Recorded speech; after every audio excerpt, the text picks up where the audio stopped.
Okay, well, the number of attendees doesn't seem to be going up, so thank you very much. Thank you for coming. Please all take your seats. So this is the first program slot of Confluence 2020. Hopefully the first and hopefully the last of the virtual Confluence conventions.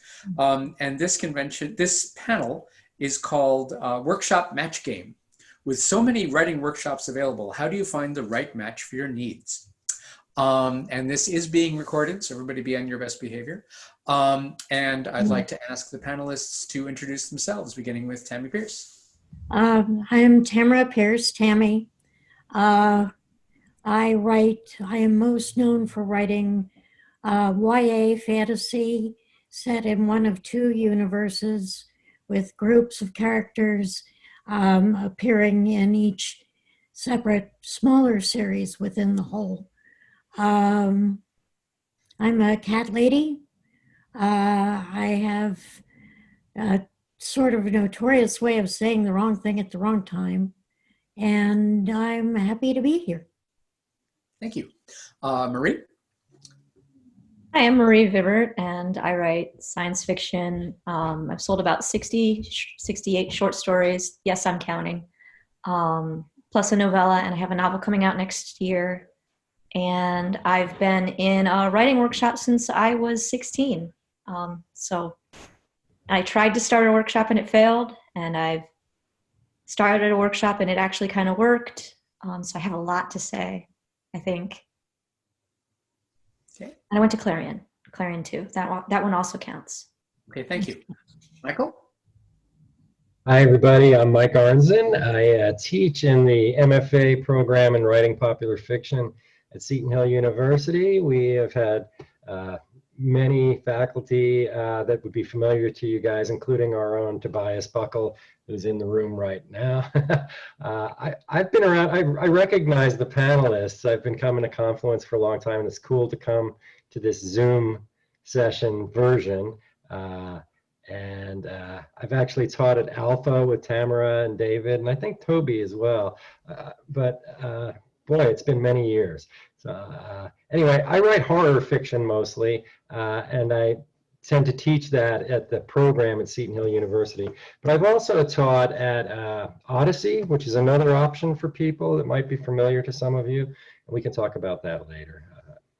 Nice to be here with you guys tonight. Cool, thank you. And Toby, would you please introduce yourself? Hi, I'm Tobias Paquel. I'm Caribbean-born science fiction and fantasy author, and I've published about 15 novels and 120 or so short stories in various magazines and anthologies. And I've attended Clarion. I was a part of the Cleveland Sushi Hamsters that Marie is still a part of. I've been down to 2 workshops in Columbus, and also was involved in a novel writing workshop, which was called Blue Heaven. And I've taught at Clarion. I've taught at a couple of weekend workshops and done a few other, been sort of an instructor at a bunch of other workshops before. And I'm also teaching at Stone Coast, low residency MFA program put on by Maine. And I think that's about it for workshop related things. Cool, thank you. My name's David D. Levine. I am an author of fantasy and science fiction. I've sold over 50 short stories. I actually have lost count on that one. And 3 novels, the Arabella of Mars series. And I just finished the first draft of my first novel after finishing the 3rd Arabella book. So I'm very excited about that. I'll be doing a reading from that later on this convention. So let's start off by talking about what do we mean when we say workshops, because there are residential workshops, there are non-residential workshops, there are critique groups, There are at convention workshops, there are virtual workshops. What are some of the kinds of workshops that the people who are in attendance at this panel may wish to consider? Well, I'll plunge in first because I'm pretty much related solely to one workshop, the Alpha Teen Writers Workshop at in Pennsylvania. And Diane, who helped to start it with her friend John, grabbed me one day while I was at the con and said, we had a teen writers workshop, teens only, and we'd like you to come visit. And as a result, I have been a speaker at 1 to 2 days each time for the Teen Writers Workshop, all kinds of teen writers, all kinds of topics within speculative fiction. I stayed for a week one time and lived in and saw all the work that got done when the authors and publishers weren't talking. And this is actually the first or the second year that I have not been able to attend because, well, there's no way to set it up. Mm-hmm. So if you can get a kid into that, or a kid applies, and if they meet the age requirements, then what they're looking at is talking with a number of editors and writers, even artists and film people. And during the course of the 2 weeks that they're there, they are working on and showing to their peers for critiques. We went to peer critique about 5 years ago, and it's working out brilliantly. Mm-hmm. And get-togethers and weird stuff. There is a graveyard, and it is frequented by Alpha students at night. But it's amazing the level of talent you get from writers of this 13 to 19 mm-hmm. block. Yeah. And so many of them have moved on to publish and other workshops. And we have all kinds of readers and writers, artists, filmmakers who come and speak. Mm-hmm. And I believe that people who have taken the Alpha workshop and are no longer young enough to attend are still part of the Alpha community. Yes. So not even Deaths will release you from that one. Okay. I know that Michael, I'd like to hold off on the MFA program. And Marie or Tobias, would you care to talk about the workshops that you've attended or taught? Well, Toby and I were in the same workshop for a while, the Cajun Sushi Hamsters from Hell, from Cleveland. And it's a Clarion style workshop, but like a critique group. So the hamsters meet once a month on a Sunday. We're doing it in Zoom now, but we used to meet in somebody's house, and we would get to discover that Maureen McHugh was an amazing cook. And we would have dinner and we would sit in a circle, and the Clarion style of critique is basically you all get the story ahead of time and you sit in a circle, and then you go around the room. Usually we have the person whose story is being critiqued pick left or right, and each person gets a set amount of time to give kind of their vocal critique of the story.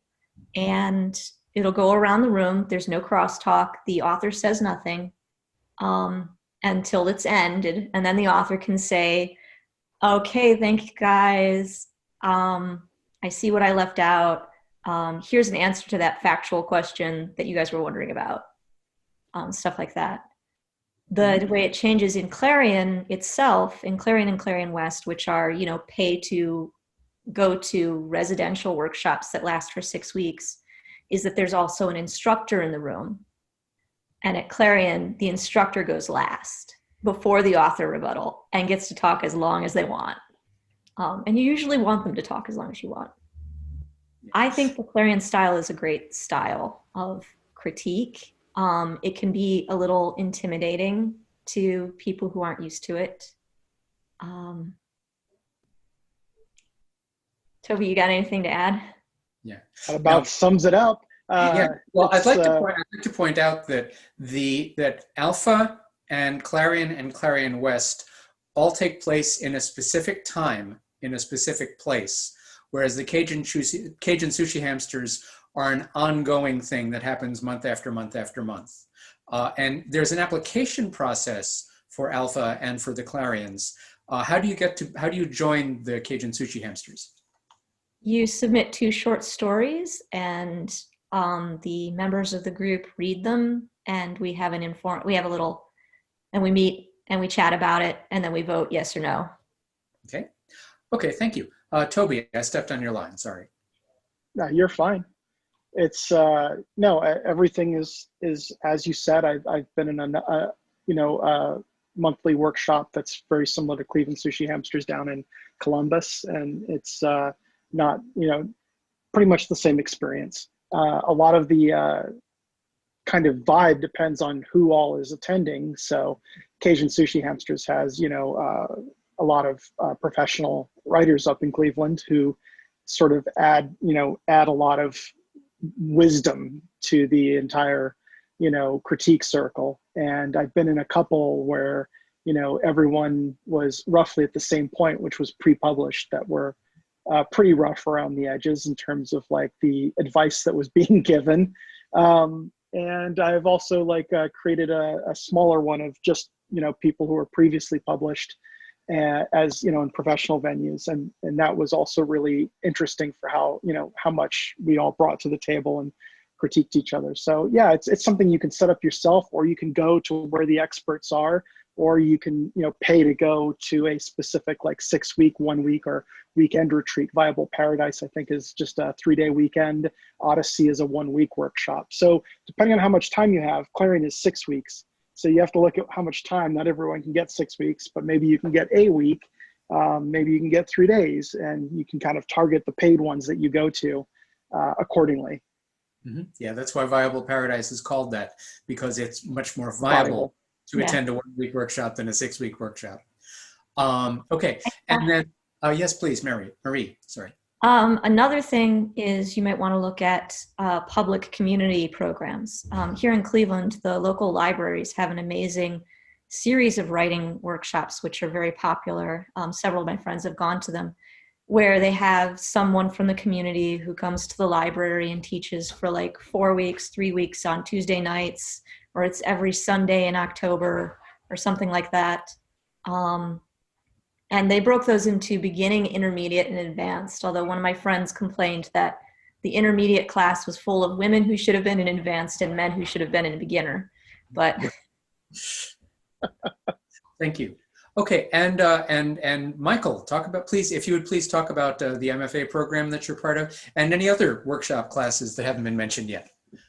Well, sure. I mean, I kind of, I'm thinking, listening to everybody talk about Clarion and what is it, the Cajun Sushi Hamsters, and so there's local regional workshops where people kind of who have the like-spirited mind, genre, interest will get together and workshop. And we have one in Pittsburgh, right? It's Write or Die is the group that does that. And then, of course, Parsec also kind of brings together people with like minds. And I think that's really inherent to science fiction, fantasy, and horror. These genres were illegitimate in academia for years, right? So you couldn't workshop a horror story at the Iowa Writers Workshop at the University of Iowa. So genre fans and writers like us started doing this on our own, and kind of, to me, that makes it more authentic. And if you go to those, you're really getting your time and money's worth. At Seton Hill University, we have an MFA program now. We were one of the first, if not the first, to sort of embrace genre writing and treat it as legitimate and not act like, snooty English professors, castigating science fiction or something like that, but instead welcoming it. And in our program, we have science fiction, horror, fantasy, but also romance and mystery, and young adult authors all working with mentors in the program who are published authors in those areas. In terms of the workshops, we have 2 week-long residencies a year. The students come and they swap short excerpts from their novels in progress and, workshop them around the table, much like in the Clarion method, with a guide who kind of waits and listens and then comments at length.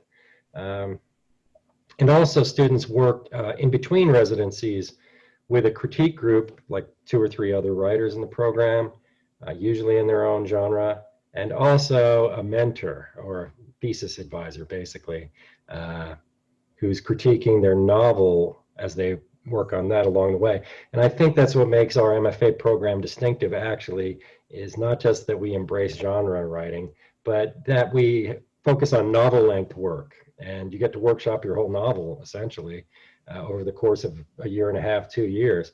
So that's what makes it a little different than just going to Clarion or something like that for the summer. Yeah, I think it's important to note that different workshops have different focus. The Clarions are definitely short story workshops, whereas an MFA program, yours is focused on novels, I believe. There is a workshop called Taos Toolbox, which is a 2-week workshop hosted by Walter John Williams and Nancy Kress. This is in the mountains above Taos, New Mexico. Is also a residential workshop and is one for which you must apply and pay if you are accepted. And that one is definitely focused on the art of the novel. And is intended to be a workshop for people who already have some writing experience, probably people who've sold short stories. So in addition to the 2 Clarions, and interestingly, Clarion is just a little bit west of Clarion West, because originally the Clarion workshop was originally at Clarion College in Pennsylvania, then moved to Michigan University in East Lansing, Michigan, and is now at UC San Diego, whereas Clarion West has been in Seattle for its whole lifetime. So Clarion East has been moving steadily west over the years until it's now actually slightly west of Clarion West. The Odyssey workshop, I'm a graduate of Clarion West, and I can definitely recommend it. Clarion and Clarion West are quite similar in their approach.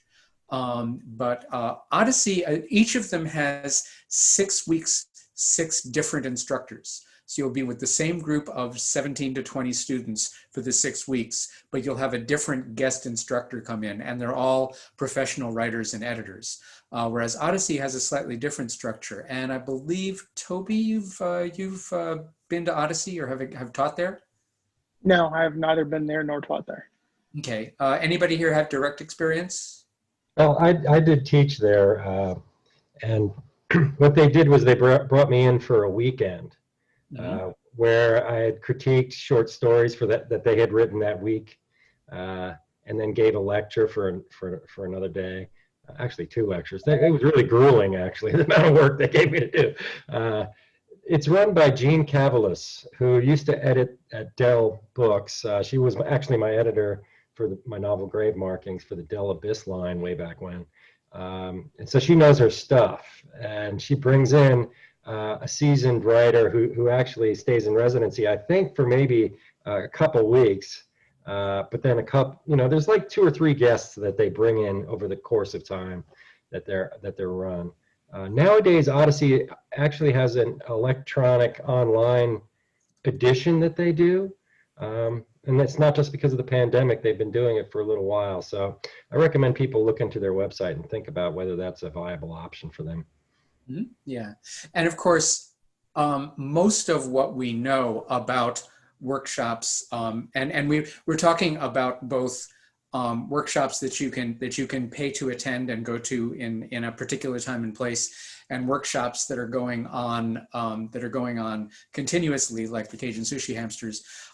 Everything's disrupted by the pandemic, which has created some opportunities. Does anyone here have any specific information they can share about writing workshops which are now available online and not tied to being in a specific place, either for an ongoing period or for the 2 to 6 weeks of the workshop? Strangely enough, I've ended up participating a little bit in a Portland, Oregon workshop online.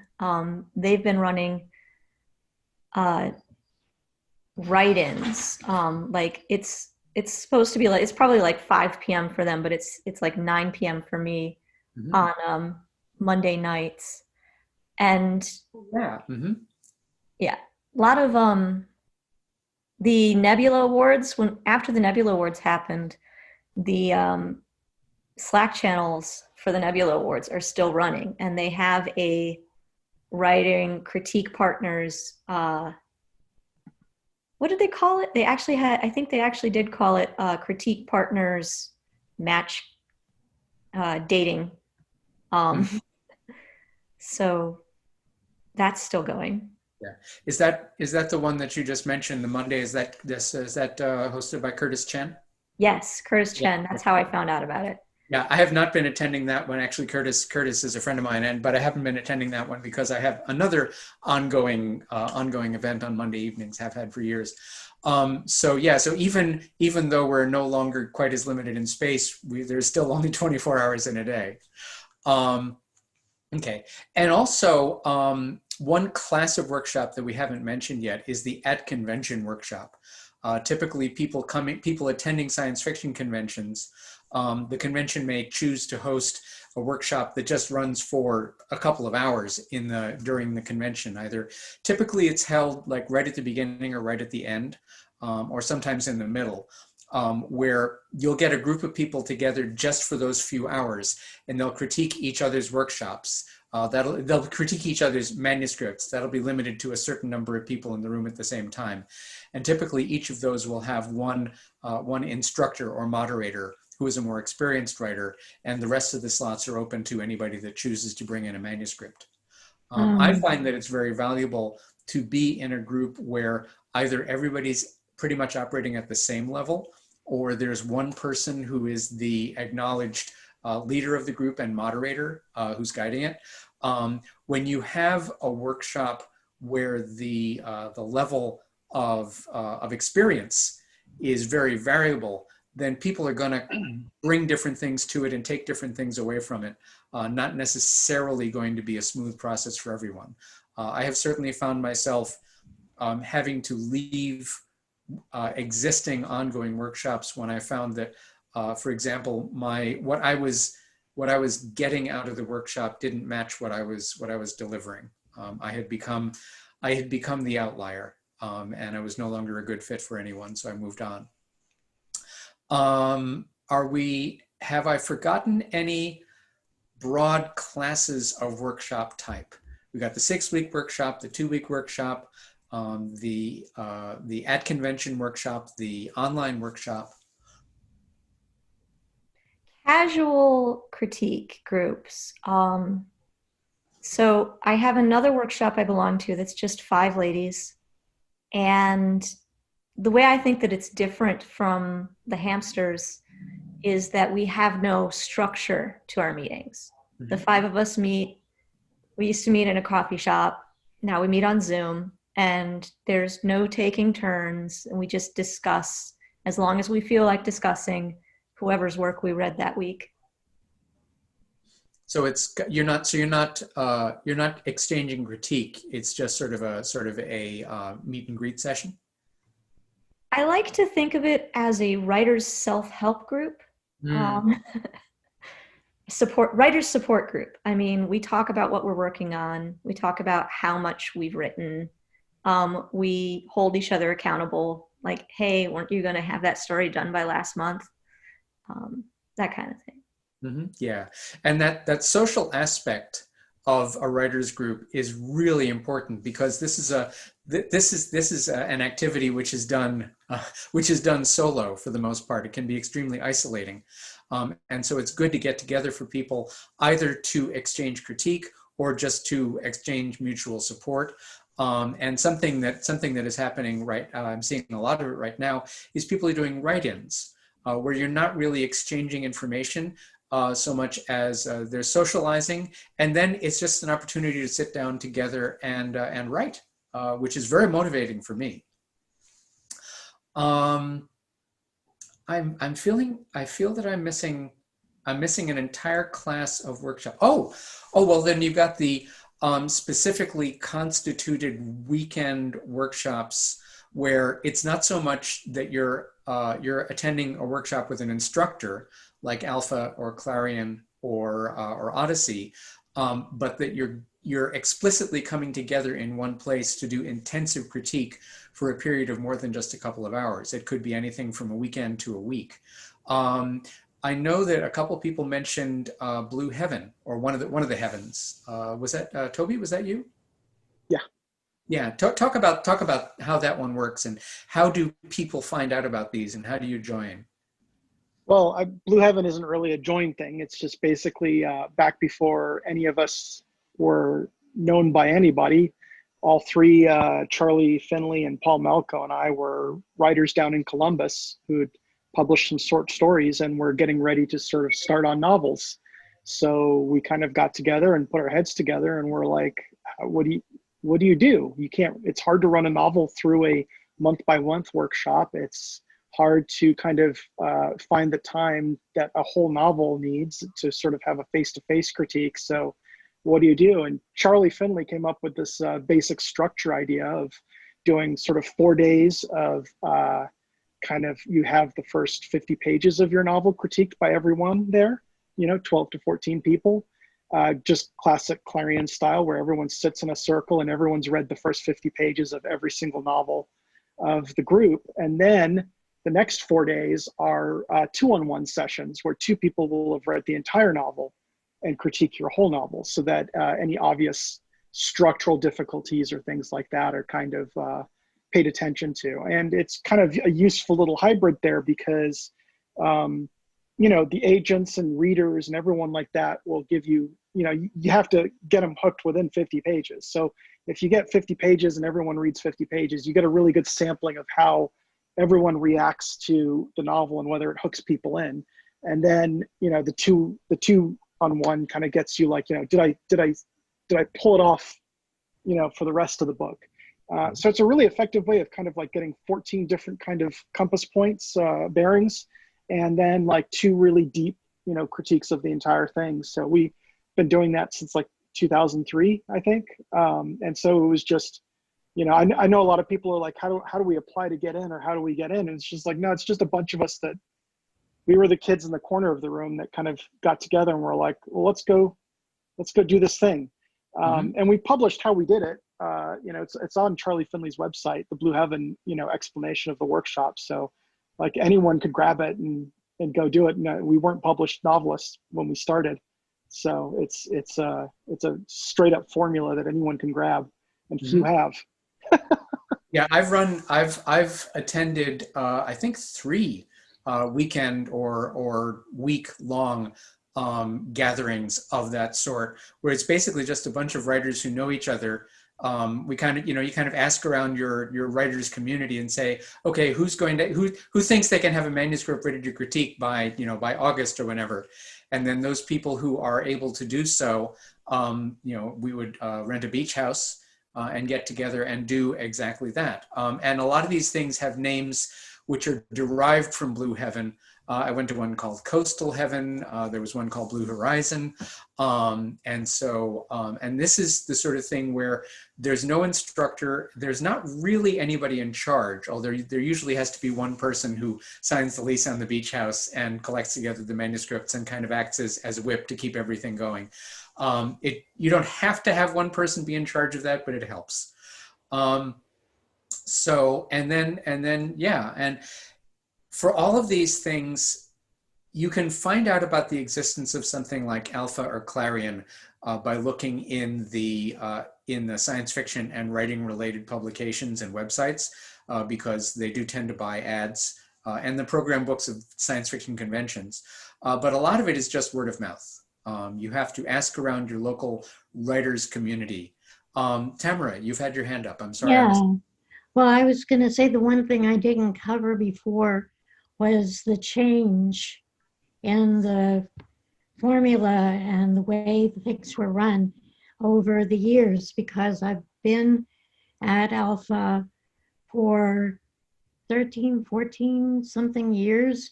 And in that time, the original people who set it up went on to other things or wanted to go on to other things. And so the number of grown-ups, as we look at it, the original founders, as they drifted away, the teenagers decided, the ones who had been working as secondary instructors and tertiary instructors, because they've been through the program for 2-3 years, they slowly started to say, well, hey, we're into this. Some of us are 20-something, and we started with this. And they went over to a format where that workshop is run by a group of extremely intelligent young writers and people with great senses of humor, because you need both. And it works under the same alpha mold. Teenagers submit one of their stories. That's got to be due by January. The committee that's organizing who's going to make it review each story, and those that they think will make a good fit, where the person shows really promise at this point, because you're dealing with a volatilely changing adolescent level of learning into their 20s, which is an exciting time, but it'll make you crazy if you're not used to it. But anyway, the gang ended up taking over the workshop, and not just things like, hey kids, let's sit down at a desk and argue with each other, but they took over renting the space, getting the approval documents. Now to go to Pennsylvania for any set level of time to do something like a workshop, you have to get approval by the state.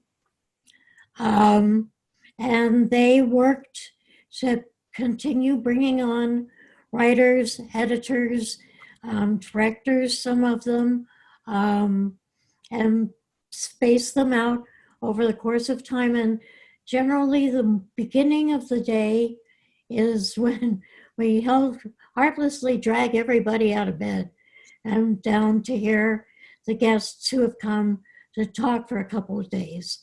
And then they get to talk to these people all around. But now, instead of a small group of adults very into science fiction and fantasy, great people, but they felt it was time. And rather than bring in new adult mentorship, that's not the term, because adults come in and mentor all the time, but just running the dang thing has gone over to the people who've actually taken part of it. Some of them, like my assistant, Julie, has been associated with it since she was 13 or so. And she's now one of the people who's helping to run the thing. So I don't think that particular changeover is a common one. But it was the kids, it was the writers who had been there and the writers who wanted to come, who said, yeah, we'll help fund this sort of thing. And they did raise funds eventually, but they got that push from their own membership. Okay. That's an amazing success story. I love the way that Alpha has turned into a self-perpetuating phenomenon. Yeah.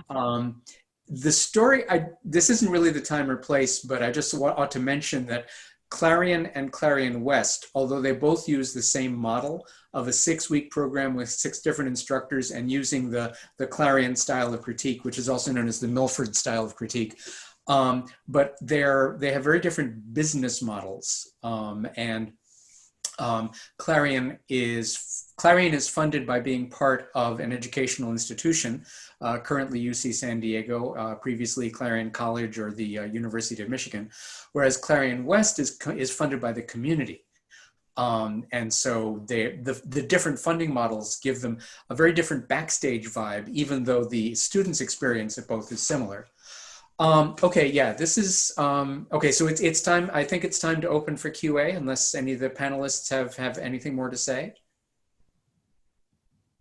Okay, while we're waiting for, I see we have one queue. I just remembered another form of workshop that we haven't mentioned, which is community colleges. Your local community college may have writing workshops. And also, if you are fortunate to have a writers organization, in Portland, we have something called Portland Arts and Letters. We also have the Willamette Writers and one called the Oregon Writers Colony. And these are all writers organizations which often have classes and critique groups and workshops. So they're, especially if you are in or near a big city, you'll have options. Okay, so yes, please, Marie. I just thought of the Codex Writers Forum, which has online critiquing, and one of the things I liked on Codex, they're for emerging writers. It's like, hey, have you sold one story to a semi-pro magazine? You can join Codex. And they have a thing called the Slush Pile Simulator, which I found very useful, which is a different type of critique. Anonymous members of Codex will read your story and then react to it as though they were a slush reader. Super handy. Also, there's a website called Scribophile. I found it a little beneath my level. That's kind of cruel, but it's free online, so you get college students, high school students, but you can upload 1,500 words, I think, at a time. And people get points for critiquing someone else's story. The longer their critique is, the more points they get. I think some of the critiques get problematic because of that, but you build up points and that allows you to post more stories. So Scribophile can be an option just to try it out. There's also the online writing workshop, which a lot of science fiction writers come through. It used to be sponsored by a publisher, but now it's just kind of its own independent entity. And if you look around, Mary Robinette Quall, if you join her Patreon, she has classes. And Kat Rambo, who's a whole little writer community built into her Patreon, which has a lot of really intriguing classes and people coming in to teach them. So even before the days of pandemic and being forced to go online, there have been some really cool online things. Okay. Okay, so we've got 10 minutes. We have a couple of questions in the Q&A. The first one is, what are some writing group or workshop red flags? That's an excellent question. Anybody care to address that one? The biggest one, I think, is that everyone has to be at the same level of being willing to receive critique. I think we're all pretty good at giving critique and receiving critique are both skills. But when I said I started a workshop and it failed back in college, I had a couple of friends. They were all said they were writing novels. I was like, let's do this. Let's read each other's work. And the first workshop, I discovered that one of them was that I would say, okay, I feel like this opening is too slow. And the response was, you don't understand my vision. So you need to be open to get critique, I guess is what I'm saying. So what I found was that this person became kind of like a solid wall. They wanted me to find their typos, and anything else was refuted. And then they had nothing to say about my work other than the typos. Any other red flags, or of course, red flags just look like flags when you're wearing rose-colored glasses. I can say that I wouldn't join a critique group that charged money unless it was something with a well-known reputation, like Clarion, Clarion West, Odyssey, Viable Paradise, Tao's Toolbox. If it's not one of those and they're asking money, especially if they're asking a lot of money, you got to do your research. And one of the things that I think keeps coming up during this panel is the value of community, that you need to find and get in touch with your peer writers, because they're the ones who are going to help guide you to workshops that will work well for you and away from ones that won't.